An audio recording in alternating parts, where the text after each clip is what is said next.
Hello, my lovely. How are you doing? Welcome to Shamanic Heartspace.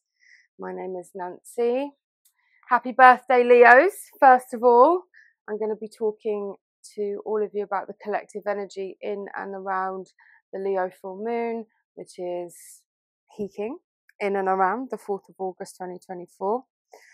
So please take what resonates and leave what doesn't. Not everything is going to resonate all of the time. However, if you go back and re-listen as the energy is moving, you may find that new information drops in for you, new resonance drops in for you as things move along, especially as things are going to be moving so quickly with these energies that I've been looking at. I work with plants in the Amazon, do energy, spiritual healing work. I channel collective energy. I'm a rememberer. I work with people one-on-one and in groups. I'm also in London at the moment until the end of August before I head back to the Amazon rainforest. If you'd like to come out and work with plants with me out there, get in touch. Shamanicheartspace.org. It'd be lovely to see you. And I've got a couple of events coming up in August in London and online as well, if you want to check that out. So, this is big energy. I'm sure you're already feeling it. Things have been kind of fast, changing. There's been a lot of change, and that is going to continue as we do. We are all in this together, and I feel that the myth of separation is growing. But at the same time, more people are moving into alignment and fuller states of consciousness, which also means there is more unity between us. But first, in order to get to that place of oneness and wholeness, we have to get there within ourselves. And that means squeezing out old patterns, values, beliefs, behaviors, relationships that are no longer really serving us. This is not something to beat yourself up about. The ego creates the myth of separation in order for us to, for the ego to survive, essentially. Because if it's one drop in the vast, infinite ocean, it doesn't feel like it has much autonomy. But it's still a part of you. So, as I've been saying a couple of podcasts, the time for observing all of that is over, really. It's time to start being. And this energy for this Leo new moon is all about that. And no surprise, really. Leo's connected with the solar plexus, connected with the sun, and many, many other things. And that all of those things are part of you. So the solar plexus really is about, who we are and who we want to be.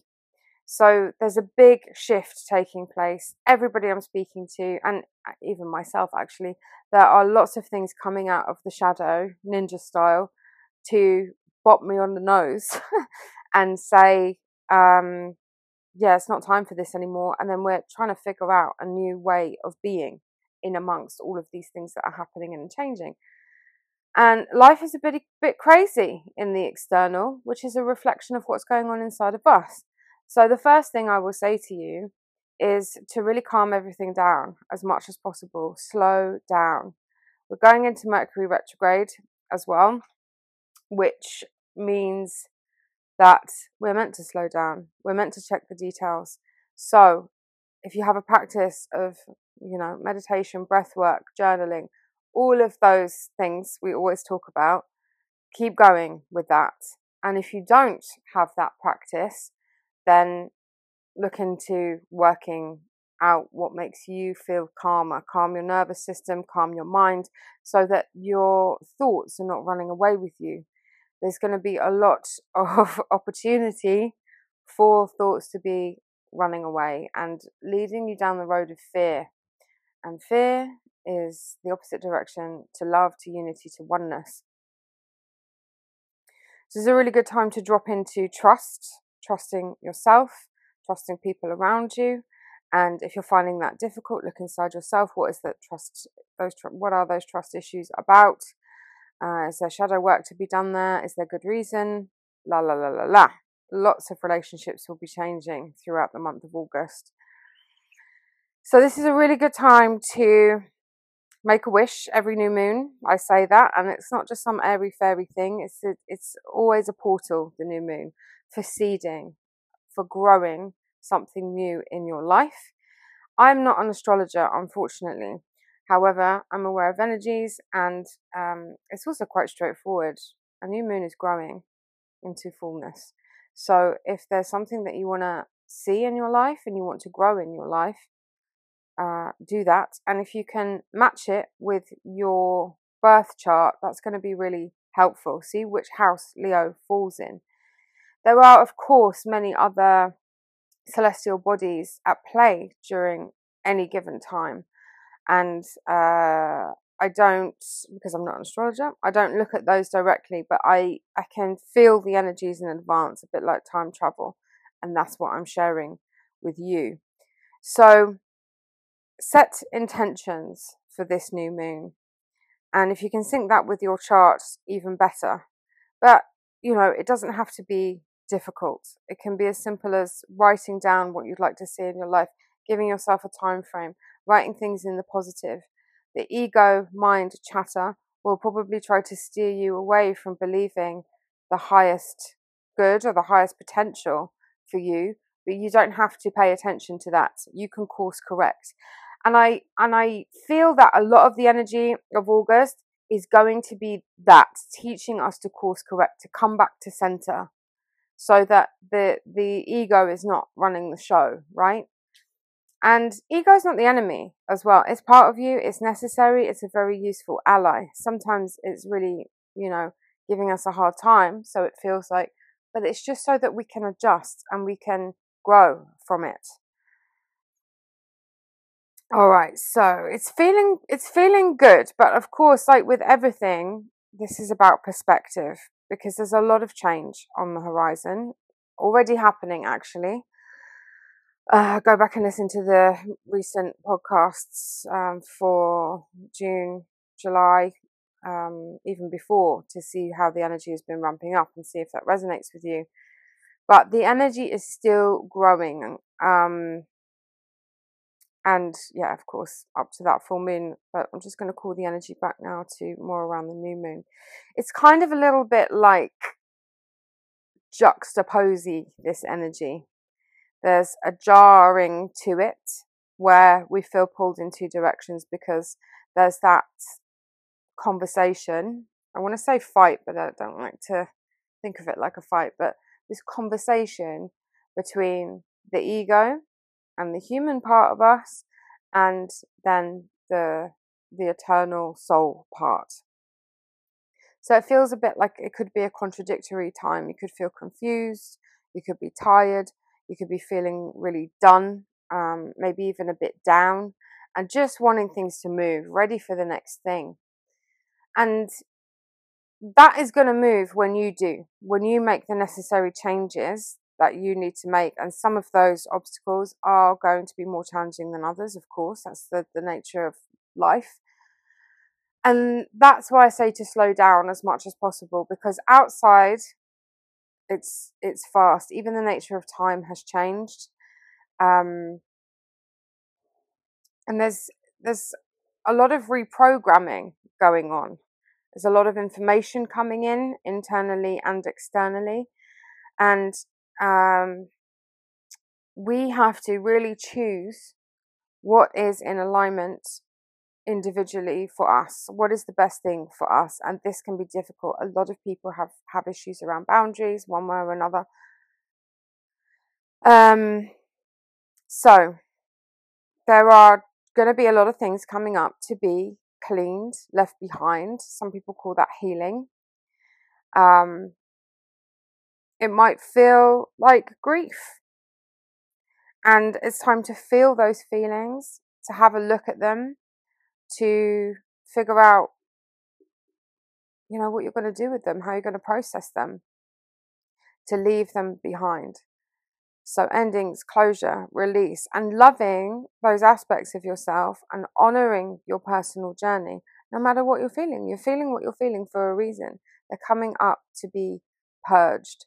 so that you free up space inside of yourself to create a reality that you want, essentially. So you will ascend and transition that energy, and then there will be a chance to relax and integrate. So this is showing me that inner axis within the body that moves up the inner axis of the chakra system, and then across the hands through the heart. So it's going to bring alignment into the body, but the integration time is what's going to be important, because we can achieve these moments of clarity and realization and understanding. Some people call that enlightenment, but then we can just fall off. Some people imagine it as like spinning discs or spinning plates, and everything's, yeah, I've got it, and this is how I'm going to be. And then suddenly it's like you've got amnesia and you forgot how to feel that way. So, it's constant work, and it's okay. Give yourself a break. Love yourself through this process.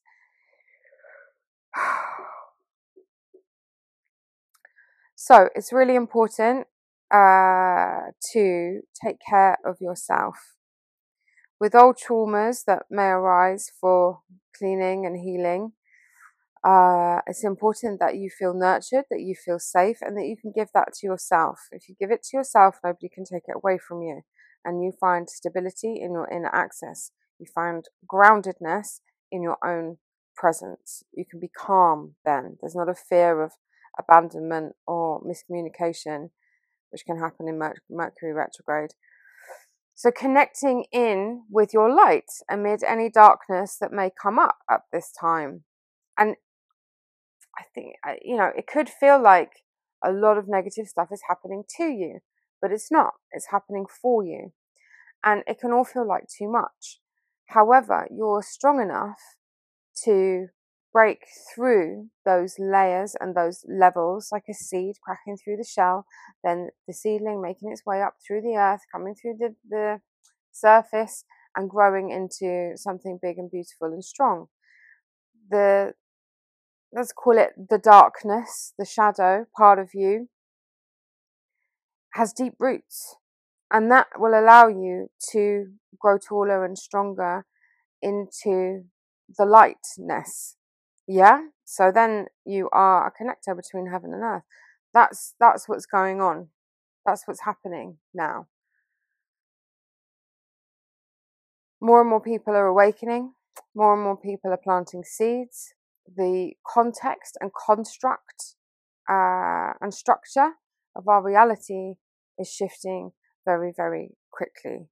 People are experiencing gifts or memories or strange things that they want to call strange, that they never would have necessarily believed. And, we can call that a spiritual awakening or an awakening to consciousness or soul emergence. We can call it loads of things.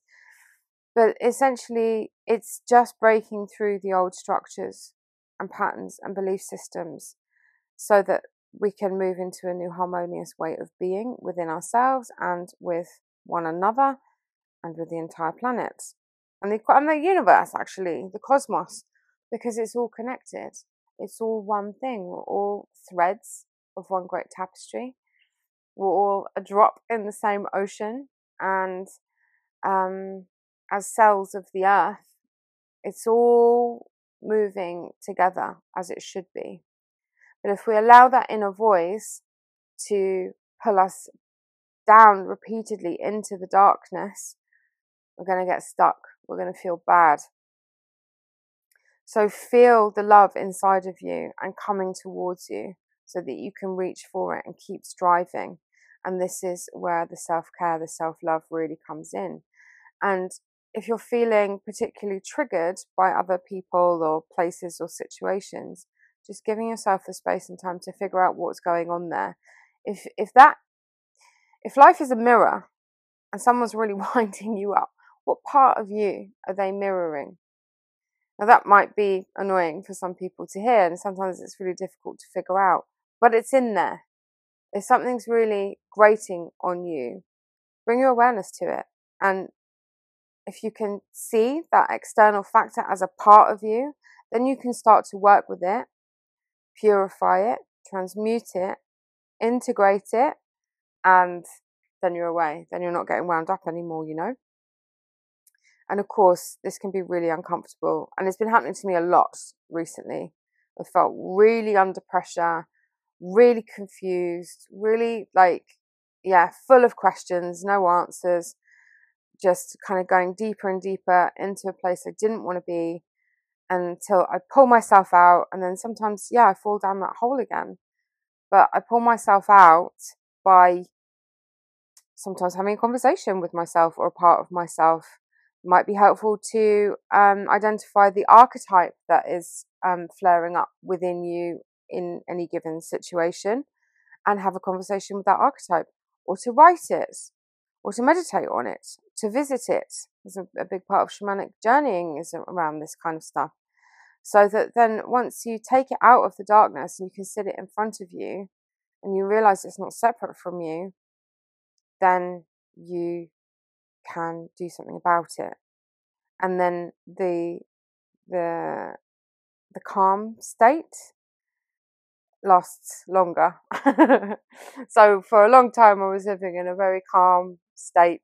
Everything was flowing as I needed it to, wanted it to. It was great. And then all that stuff happened with the moons and resetting of the moon, and it was just like a constant thunderstorm, hurricane happening for a long time. I felt like I couldn't catch my breath. I couldn't find my feet. So I had to go and sit still and go into my cave and figure a few things out, feel a few things, release a few things, accept a few things. So it can be really uncomfortable, and that's just how it goes. Sometimes life's uncomfortable, baby.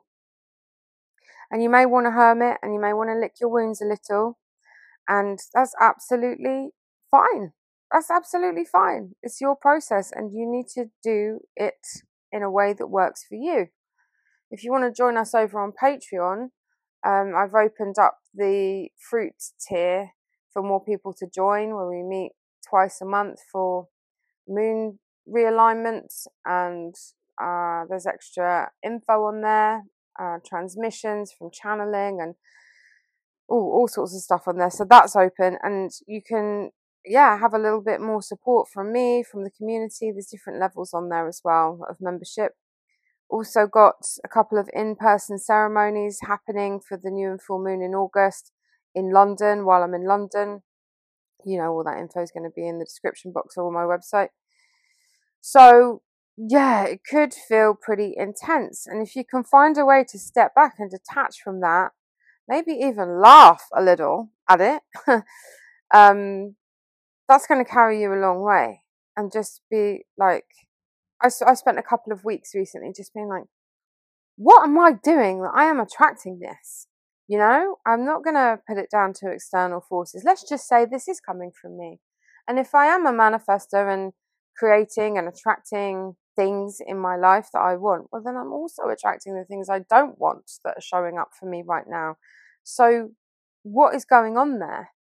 And it can feel a little wild sometimes, going on that journey inside. But if you can kind of view that as fun and just start embodying that, there's this kind of fine line between too much navel gazing and kind of getting obsessed with observing, and we can get very Jungian with this, very psychological. But it's really about feeling your way into it, and feeling is quite difficult for a lot of people at this time on the planet in one way or another. But just work with it, work with what you've got. You might be the kind of person that is more visual or auditory, or feeling person. Maybe even getting into some somatic stuff will be helpful for you. I find certain classes that I do at the gym will just make me want to cry for no reason. And it's just like the body's been holding emotions for, well, certainly this life. But then there's all these other parts of us that are holding emotions from lifetimes that need to be released. And that is really what August is going to be about, I think, a purge. So, in some ways, it could feel intense, and it can continue to feel intense. But if you can just release the pressure a little for yourself, there's a lot of opportunity for movement and change in ways that are going to be really helpful for you moving forward in your life, on your personal journey, in your relationships. So it's all okay, but all I'm doing here is giving you a heads up to be ready for that, because it really knocked me off access for a couple of weeks. I tend to feel a lot of these energies before they actually come in, I guess because I'm meant to be the go-between between spirit and you listening to this. So I get it a little bit ahead, which can be a little bit intense sometimes. Like, what is happening to me? It's fast moving anyway, which is great. But if you're feeling stuck, it's because you're holding on. Sorry if that annoys you.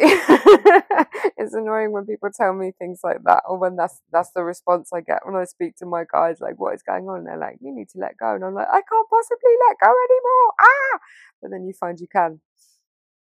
So yeah, it's a lot of information, a lot of news, a lot of revelations.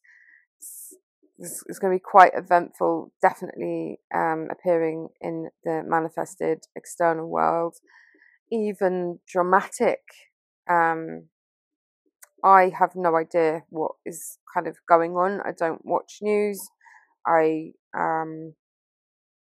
get all my information from my guides and stuff. So sometimes, that can make me not fit very well into society. I can't take part in certain conversations with certain people because I just don't have an opinion.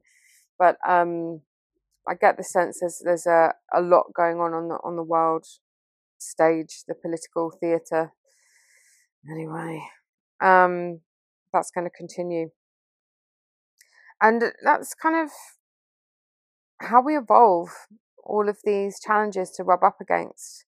So if we can view that as a positive thing, like this is a puzzle to solve, or this is a masterpiece that needs to be, not finished, but the details put in, then it can make it a little bit easier. We're also in Lion's Gate energy, the Earth, the Sun, Sirius, Orion aligning, which is going to peak on the 8th of August. I'm really sure a lot of people are going to be talking about that, especially as it's such a powerful one this year. If Lemuria and Atlantis resonate with you, you're going to feel it. And maybe, I would say, a lot of people are going to start remembering those times, those technologies. There's a re-emergence of that stuff going on at the moment, definitely. So approximately either side of 888, which is 888 this year, a lot of things will be coming to the surface, sort of like those spiritual awakenings, the cleaning, the insight, the intuition, the memories, the sudden penny drop understanding, knowing things that you've probably thought you would never ever even believe, and there's a knowingness that emerges in you. Just feel like a different person. So do please take time out to meditate and receive any messages that are for you, and many of those are going to come from within. But also, you may have noticed a lot of number synchronicities going on, or just synchronicities in general. They're pointers that you are in a corridor of a heightened state of awareness, which is very, very, very positive. We've got all these light codes activating within us and opening up, which is our DNA is connecting. We're moving from carbon into crystalline beings. Maybe you don't know what I'm talking about. If you don't worry about it. But you'll feel the difference is the point. We don't have to put labels on all of this. And I used to be a person that really didn't feel much. I was very cut off from my feelings for lots of reasons. And so I know how annoying it can be if somebody's telling you you're going to feel this and it doesn't resonate with you. You don't feel like a kinesthetic person. But finding your way to understand what is happening one way or another is just going to help carry you through all of this. along with all of that, more of a desire to express yourself creatively or otherwise. Maybe a little bit of risk taking, maybe speaking up, using your voice, allowing yourself to be seen more. I can hear and feel my ego shuddering at that, because I'm not keen on being seen, to be honest, for whatever reason. But my ego's like, oh no. But back to you, maybe just feeling like jumping into something unexpected or new, or that you've been waiting on for a long time and you know it's time to do it. You feel the confidence and the drive that the time is now. Just a pure desire to move the energy, essentially. Okay, my love, I'm going to end this free podcast here. I want to thank all of my patrons for making it possible for me to do free episodes. If you would like to receive the extended episode, where I've got a lot more ground to cover for this new moon in August, plus extra goodies, there's Patreon as well as Spotify subscribers. There'll be stuff coming out from me for 8/8, as well as other things just going on in there. And as I said, you can get access to the moon ceremonies on there if you're feeling a little bit lost at sea with all of what's going on. Just for a little bit of grounding, a little bit of attention, a little bit of love and affection from me. You're very welcome to join us and the Patreon community. What else? Yeah, I already mentioned I've got those 2 events coming up, and I've got some space for working with Kambo, sacred frog medicine from the Amazon. If you want to find out about that, go onto the website, and just various bits and pieces. You can always book a chat with me as well, because I'm a big believer in bespoke treatment. So a lot of the stuff that I do and can do is not on the website, so feel free to book a chat with me. I can also provide you with teaching and coaching from a shamanic and therapy perspective, as I'm a trained therapist as well. I'm working on opening the school, which you'll see on the website soon enough. If you're not on my mailing list, please head over to Shamanic Heartspace on Substack, and I write a lot on there about shamanic practices and plants and various other things. So I want to thank you so much for being here at this time on planet Earth, raising the good vibrations and carrying the weight that we're all sharing. Thank you for sharing your time with me here on this podcast. I really appreciate it. I hope that it's been helpful in some way, shape or form. If it has, please do share it with someone. That would mean the world to me and help me with the algorithms. And I send you lots and lots of love for this Leo full moon and throughout August, and I hope to catch up with you soon. I'm Nancy, and this is Shamanic Heartspace. Bye!